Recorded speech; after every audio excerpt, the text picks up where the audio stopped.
Quelque chose flotte dans l'air, impossible à négliger.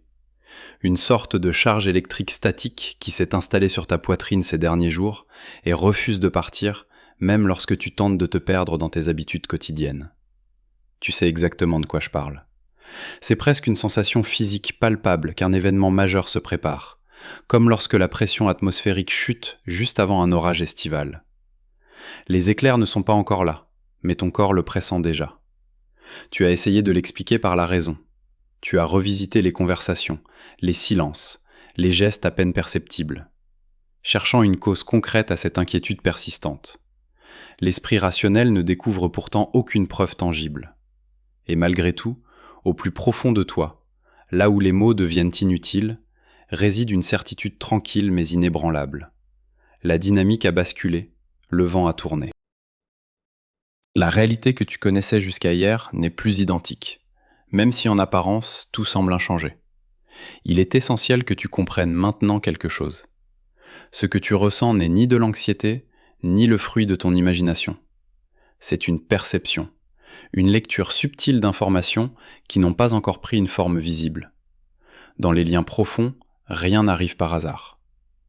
Carl Jung expliquait que souvent, nous ne réagissons pas à l'autre personne, mais à ce que nous projetons sur elle. Lorsque la projection se désintègre, le corps le perçoit avant l'esprit. Cette inquiétude soudaine, cette pensée qui surgit sans prévenir, n'est pas une obsession, c'est une information. Jung appellerait cela le début d'une rencontre avec la vérité psychique. Elle n'arrive pas toujours avec des mots, parfois elle vient comme une pression sur la poitrine, annonçant que le masque est sur le point de tomber. Pendant longtemps, tu as pu ressentir de la froideur, de la distance, voire un mur invisible érigé pour maintenir le contrôle. De longs silences, des gestes confus, des contradictions qui t'ont amené à douter de toi-même. Mais aujourd'hui, il faut valider ta perception. Cette froideur n'a jamais été une absence de sentiment. C'était une peur excessive. Et ce que tu ressens maintenant est différent, parce que ce mur commence à se fissurer. Personne ne peut maintenir éternellement une fausse identité. La fatigue intérieure précède toujours la vérité. Imagine un instant qu'il existe un fil invisible entre ton centre émotionnel et celui de cette personne. On ne le voit pas, on ne peut pas le toucher, mais on le ressent. Quand l'un se tend, l'autre le perçoit immédiatement. Récemment, tu as changé. Tu as cessé de réagir de la même manière. Tu as arrêté de chercher des réponses, tu as porté le poids seul. Par cela, tu as perturbé la fréquence de la relation, et lorsque la dynamique cesse de se nourrir de peur, la vérité commence à pousser de l'intérieur vers l'extérieur, cherchant une issue. Ce que tu perçois aujourd'hui comme une pression n'est pas de la confusion, c'est un écho. L'écho d'une structure intérieure qui commence à s'effondrer de l'autre côté. Quand quelqu'un ne perçoit plus ton anxiété comme une encre, il reste seul avec tout ce qu'il évitait de regarder. Sans distraction, sans masque. Cette armure qui semblait solide commence à se fissurer de haut en bas. Et tu le ressens parce que les connexions authentiques ne se brisent pas en silence. Elles se transforment par un mouvement intérieur bruyant. On nous a souvent appris à ne pas faire confiance à ces perceptions. S'il n'y a pas de preuves, ce n'est pas réel, disait-il. Mais dans le territoire émotionnel, croire n'est pas naïf. C'est une sensibilité entraînée. Avant que quelque chose ne se produise sur le plan visible, cela s'est déjà produit au niveau intérieur. C'est pourquoi tu te réveilles au milieu de la nuit sans raison. C'est pourquoi cette personne apparaît dans ton esprit alors que tu étais tranquille. Ce n'est pas de la nostalgie, c'est une synchronie active. Quand quelqu'un commence à envisager la vérité, son corps l'accueille en premier.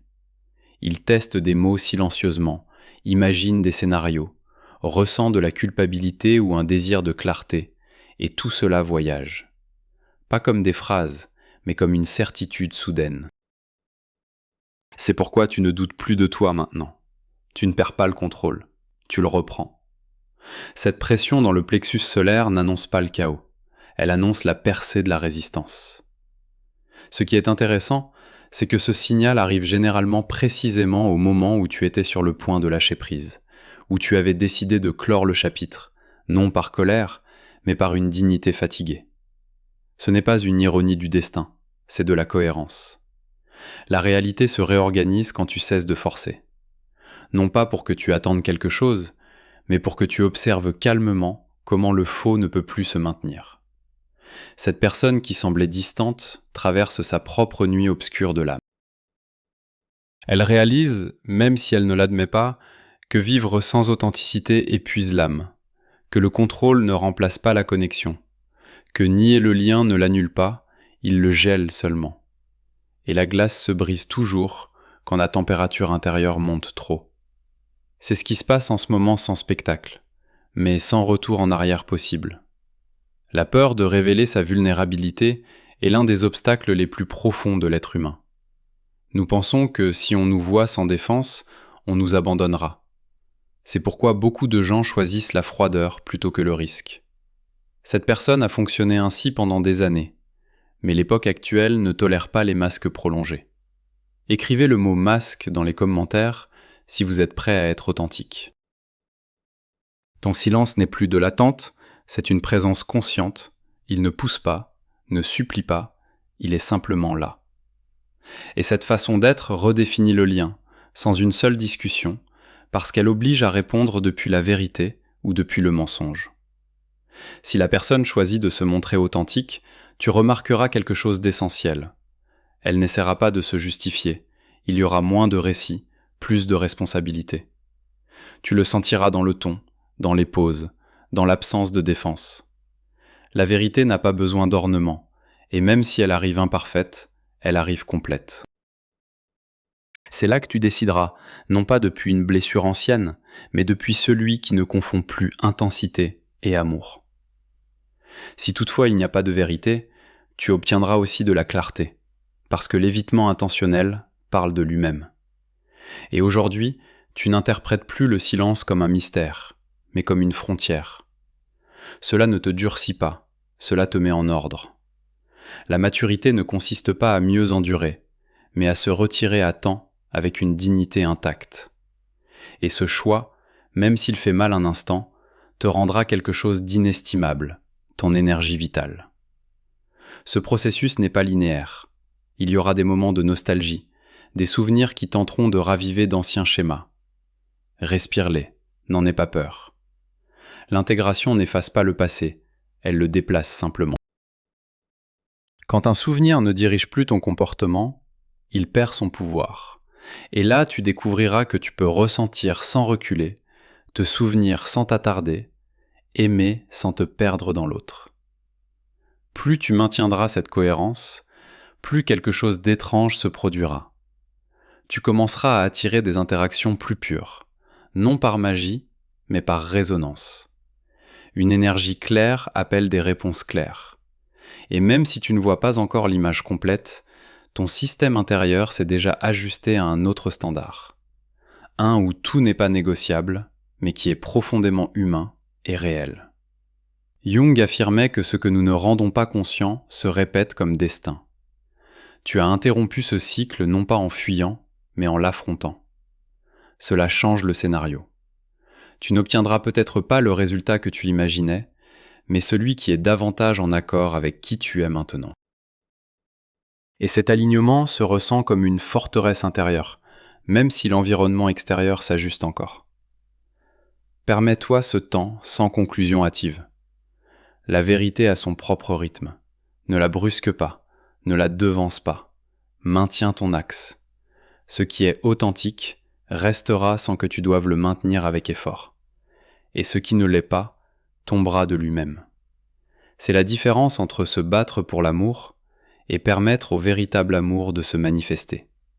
Tu as atteint un point de non-retour silencieux. Non pas parce que tout est résolu, mais parce que tu ne te soumets plus pour t'intégrer. C'est la maturité émotionnelle, c'est la force intérieure.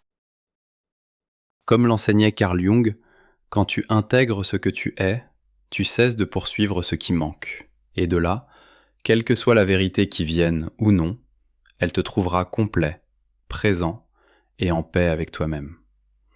Maintenant, tu comprends quelque chose de fondamental. Tous les changements ne viennent pas pour rester. Certains viennent pour te réveiller. Cette expérience n'a pas servi à te promettre un avenir, mais à te ramener au présent les yeux ouverts. C'est pourquoi tu n'exiges plus d'interprétation. Tu observes, tu ressens et tu décides. Le calme qui apparaît n'est pas de l'indifférence, c'est de la clarté émotionnelle. Quand le bruit recule, l'intuition devient distincte, et de là, chacun de tes pas a sa propre direction. Si la vérité se manifeste bientôt, accueille-la sans dramatisation. Non pas comme un sauvetage, ni comme une menace, mais comme une information sincère. La maturité émotionnelle, c'est écouter sans perdre son centre. Tu n'as plus besoin de promesses, tu as besoin de cohérence durable. Cela se voit dans le temps, pas dans les discours. Et cette fois, quoi qu'il arrive, ne sacrifie pas ta dignité pour de l'affection, parce que tu as compris que l'amour n'exige pas d'abandon intérieur. Tu remarqueras peut-être que même l'attente a changé de texture.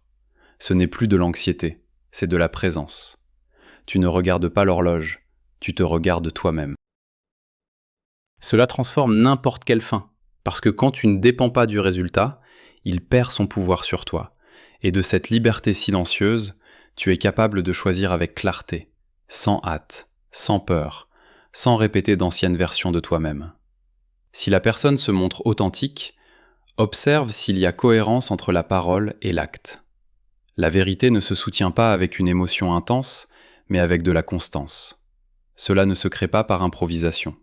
Cela se vit et tu n'es plus disposé à traduire les incohérences. L'amour sain n'épuise pas, ne te plonge pas dans une incertitude constante. Quand quelque chose est authentique, tu le ressens comme stable, même s'il n'a pas encore de nom ou de promesse. Et si la vérité implique la distance, elle est également valide, parce que toutes les sincérités ne mènent pas à l'union, certaines mènent à la libération. Ce n'est pas un échec, c'est une évolution.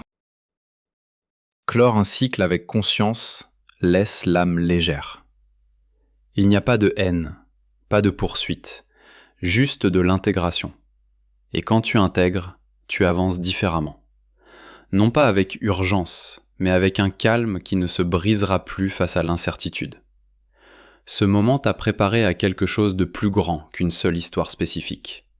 Il t'a appris à ne pas te perdre par peur, à faire confiance à ta perception sans avoir besoin de confirmation extérieure.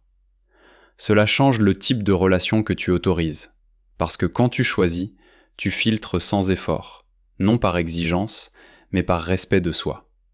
Et ce respect se voit, se ressent, et change la façon dont le monde réagit à toi. Jung affirmait que personne ne s'illumine en imaginant des figures de lumière, mais en prenant conscience de son obscurité. Tu as fait ce travail, tu as regardé la blessure, la dépendance, les attentes, et en faisant cela, tu as cessé de projeter. C'est la maturité psychique, c'est la liberté intérieure. C'est pourquoi aujourd'hui tu n'as pas besoin que l'autre change pour être bien. Tu as besoin d'être fidèle à ce que tu sais déjà de toi. Quel que soit le résultat, une chose est claire. Tu ne cours plus après les signaux, tu marches avec présence. Tu ne t'adaptes pas pour ne pas perdre, tu choisis pour ne pas te trahir. Cela redéfinit ton identité émotionnelle, et de là, chaque relation future sera une rencontre. Pas un arrangement, un lieu où tu n'as pas à prouver ta valeur, parce que tu la portes avec une certitude silencieuse et des limites tranquilles. Si ce message t'a accompagné jusqu'ici, c'est parce que quelque chose a changé en toi. Ne laisse pas cela passer inaperçu. Aujourd'hui, tu comprends que lorsque quelqu'un te montre la réalité, ce n'est pas la fin de l'histoire. C'est le début de ta vérité. Et depuis cette vérité, tu ne demandes plus, tu ne poursuis plus, tu ne te recroquevilles plus. Comme l'enseignait Carl Jung, l'intégration de qui tu es te rend complet. C'est donc ton commandement final. Non pas comme une déclaration vide, mais comme une décision incarnée. Je suis la force de partir avec élégance. Oui. Écrivez le mot force dans les commentaires si vous choisissez votre propre chemin.